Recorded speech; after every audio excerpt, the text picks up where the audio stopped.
Good morning.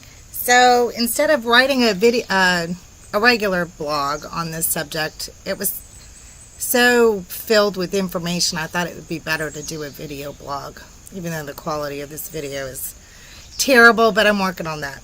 So you've bought a camera and you have a whole section of little dials that you don't know what they are. So today I'm going to talk about aperture value. It's this little button right here on your camera, let me show you, that says AV on a Canon. What that means when you put it on that setting is that you can now start to use different features of your camera that you can't use when you're on automatic. When I start the workshops, we'll be going into depth about this, but here's just kind of like a quick overview if you want to experiment. So when you put your camera on AV, what that means is that it's going to change the aperture in your camera, which will allow you to also be able to change ISO and use some of the features that you can't use when you're on automatic. But we'll get to that in a workshop class. What aperture means is, have you ever seen a picture where the front subject is really clear and in focus and what's behind is blurred out? You get that look by what they call changing the aperture in the camera. So if you're looking inside your little digital readout, it'll have like an f5.6 or f8 or f11. That's your aperture. So when you set this dial on that aperture, and I'm going to do that for you, and hopefully we'll be able to see it in the screen. This is what it looks like.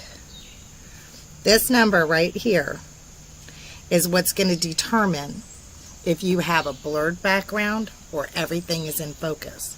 So when you put it on AV, you can go to your settings, however you set your camera, you can use your manual, and you can switch the settings by moving your dial.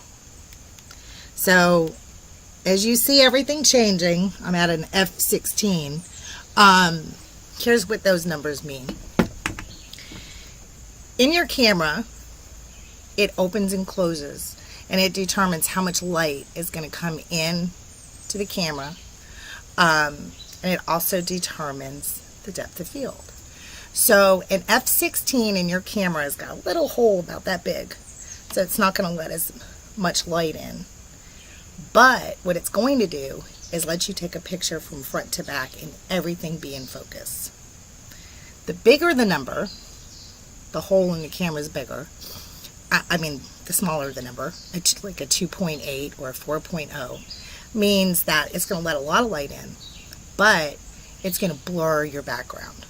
So if you're taking a picture of your child and you're at the park, and you don't want to get all the other kids in the background messing up the picture, and you want to focus just on your child, then you'll want to have a number like a 4.0 or a 5.6, because that will help to blur the background.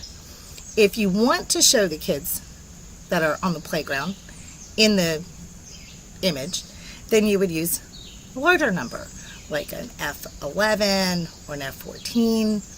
So that really, in layman's terms, put very simple without going into a bunch of detail, is what you do with that AV button. Get your camera, just go outside, put your child in front of a tree, and experiment. And you'll see as you flip that dial that you're going to go from having a blurred background tree to seeing the tree clearly. That will be one of the things that we're going to cover in a workshop. Is going to be how to use your creative dials, but that's just one of many that are on here. But it will open you up some options to be able to use the other settings on your camera that you can't use in automatic. So thank you for joining me on my video blog, and I'll be back posting again soon. Have a good day, everybody.